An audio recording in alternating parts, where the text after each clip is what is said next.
Análise sistêmica, que eu estava devendo faz tempo essa análise de A Dona da História. Eu amo este filme, assisti num momento muito importante para mim, da minha vida, e ele me marcou muito e eu indico muito para as minhas clientes esse filme, e ele está aqui no meu canal disponível gratuitamente para você assistir. Então, se você ainda não assistiu o filme, volta, assiste o filme que está aqui no canal e o link vai ficar aqui na descrição. E depois você assiste essa análise que eu vou fazer de A Dona da História. É um filme brasileiro, né, que eu particularmente gostei muito. E ele é interpretado por Marieta Severo, Antônio Fagundes, Rodrigo Santoro e Débora Falabella. Então, quando essa história acontece? Quando Carolina, que é a personagem da Débora Falabella e da Marieta Severo, porque elas estão em um momento diferente. Eu acho muito legal esse contraponto de presente, passado e futuro, né? Quando a gente consegue ver esses três momentos. Carolina, num dado momento do casamento, já tinham se passado muitos anos casada, ela começa a se questionar sobre aquele casamento. Muitas mulheres passam por esse questionamento depois de muitos anos de casado, quando os filhos crescem e elas sofrem do ninho vazio. Então, quando elas estão ali sozinhas com aquele marido depois de tantos anos, elas começam a questionar: será que eu fiz a escolha certa? Será que eu deveria ter mesmo casado com este homem? Será que ele é o homem que eu quero ver pro resto da vida? E ela começa a se questionar sobre isso. Será que a gente não se perdeu no caminho, não se perdeu nessa história e agora não faz mais sentido a gente viver juntos? Então, Carolina e Cláudio estão indo para uma viagem, eles estão indo viajar. E eles estão planejando uma viagem e ela começa a questionar. Acho que eu não sei se quero esse marido, não sei se ainda quero isso, se isso ainda faz sentido para minha vida.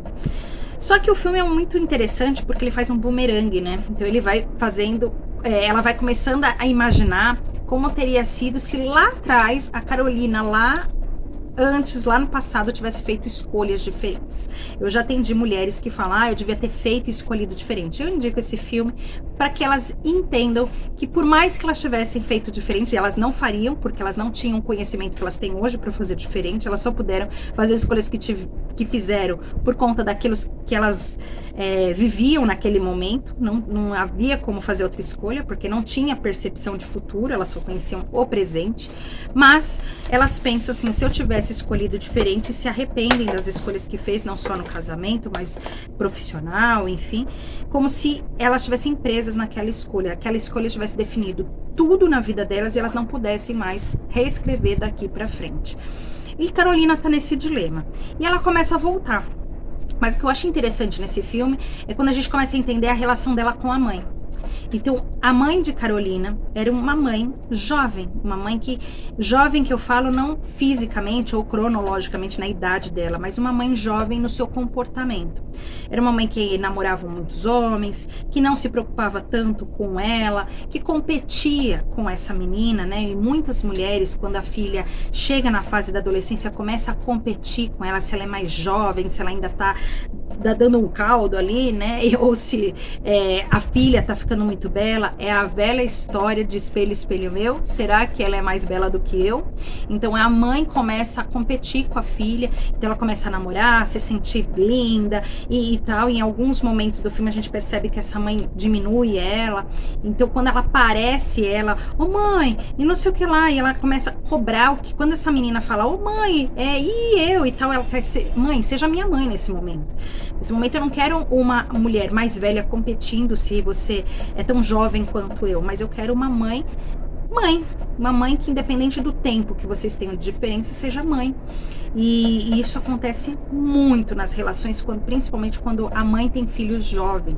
Então ela olha para aquela menina num dado momento e começa não é consciente, né? Mas ela começa a colocar expectativas do que ela não viveu na filha e não quer que a filha frustre ela naquilo que ela quer que a filha faça o que ela não fez.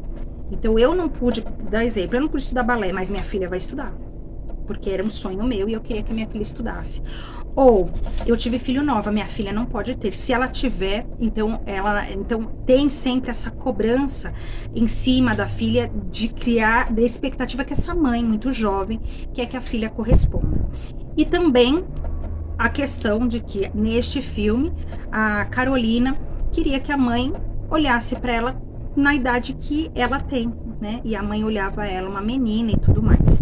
Mas Carolina conhece Cláudio, é uma história super linda, né? Que eles, é um enredo bonitinho, que a Débora Falabella conhece Rodrigo Santoro, a Carolina e o Cláudio se envolvem, ela é militante porque ela é essa heroína, essa menina. O que essa menina está falando? Eu vou brigar pelo feminino, pelas mulheres, todas as minhas ancestrais. Então ela vai para essa guerra em busca, né? Então ela se torna militante, pega a placa, vai pra rua, tá em guerra, né? Militantes geralmente estão em guerra contra algo que não é fora, é geralmente dentro, é muito mais dentro do que fora.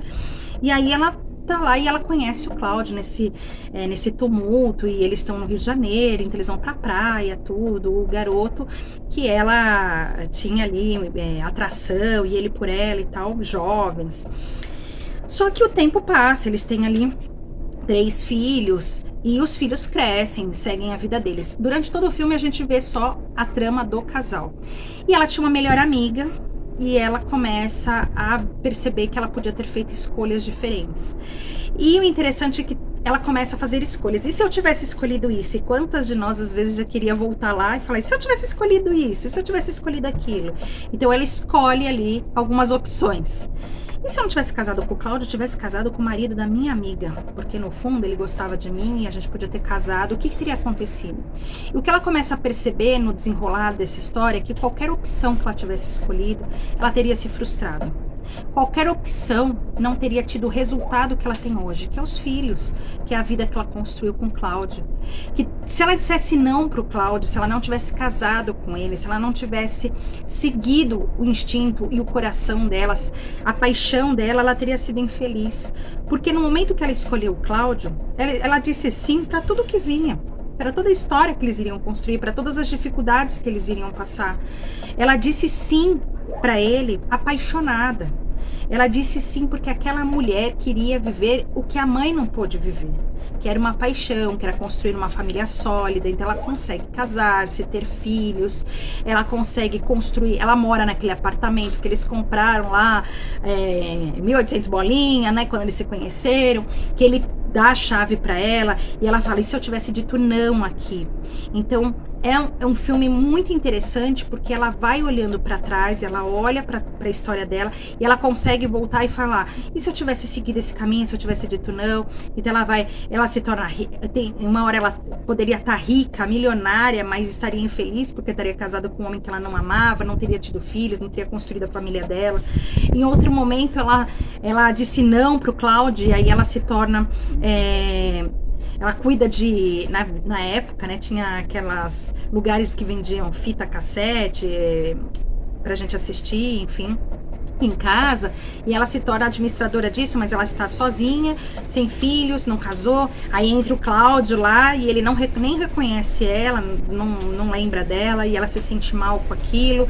E aí vai passando várias situações até ela perceber que a melhor escolha que ela fez foi o que ela fez lá no passado. Que nada do que ela fizesse que mudasse o contexto, no fim o resultado não seria satisfatório. Então, que com todos os defeitos que o Cláudio tem, e como ela também tem, porque ela é uma mulher exigente, ela é uma mulher controladora, ela é uma mulher que tá sempre criticando aquele marido, nada do que ele faz tá bom, é suficiente, tá certo, ela critica, pouco elogia. E você vê que o tempo inteiro ele tá tentando o quê? Suprir. Então, tá ruim aqui, eu vou fazer assim, ai, tá ruim aqui, eu vou fazer assado. E ela demora um tempo para poder se ver nesse casamento e realmente assumir que a melhor escolha que ela fez foi ter dito sim pro Cláudio, e que a menina não poderia ter tomado outra decisão, mas que ela podia transformar o casamento dela com as escolhas que ela faria daqui para frente com este marido, que eles tinham construído grandes coisas, que o casamento não é um mar de rosas, que ela estava frustrada em muitas coisas na relação dela, mas que muitas das coisas que ela se frustrou nada tinha a ver com o Cláudio, muito tinha a ver com ela, como mulher, como pessoa, com as escolhas que ela fez, e que agora ela podia construir um novo casamento com o mesmo homem a partir daquele olhar, né? Então, eu sempre sugiro esse filme para que as mulheres percebam que não foi a escolha que ela fez lá atrás de casar-se com esse homem que acabou com o casamento dela, porque senão ela não teria os filhos que ela tem, ela não teria construído a história que ela construiu, ela não teria amadurecido, passado por essa jornada. E ela não teria tido a oportunidade de vivenciar tudo que ela vivenciou para que hoje ela pudesse olhar para aquele casamento, que talvez não esteja no auge dele, mas ela pudesse transformar ele num momento atual, melhor. O tempo passou e isso é uma dificuldade de muitas mulheres, de se colocar no tempo atual. Ficam presas nas ilusões, nos sonhos, então elas assistem filme, ficam sonhando que o personagem do filme faria aquilo com ela, que se o personagem do filme amasse ela como aquele homem do filme ama aquela personagem, e aí vive numa ilusão, vive num sonho, e não pode presenciar e transformar a própria realidade com aquilo que ela tem, que às vezes não é aquele homem mais romântico, mas ela também não é a mulher mais romântica, que ela não tem tudo aquilo que ela gostaria como uma novela, porque a vida não é uma novela, a vida é feita de uma vida real, que tem problemas financeiros, tem dificuldades, tem questões, né? Então eu gosto muito desse filme por isso. Espero que vocês tenham gostado dessa análise. Se você gostou, já se inscreve aqui no canal, deixe seu joinha, ativa o sininho, porque toda semana tem um vídeo novo aqui, e compartilha esse vídeo com quem você conhece e que goste desse tipo de trama, né, feminina, e vai ser muito bom. E até o próximo vídeo.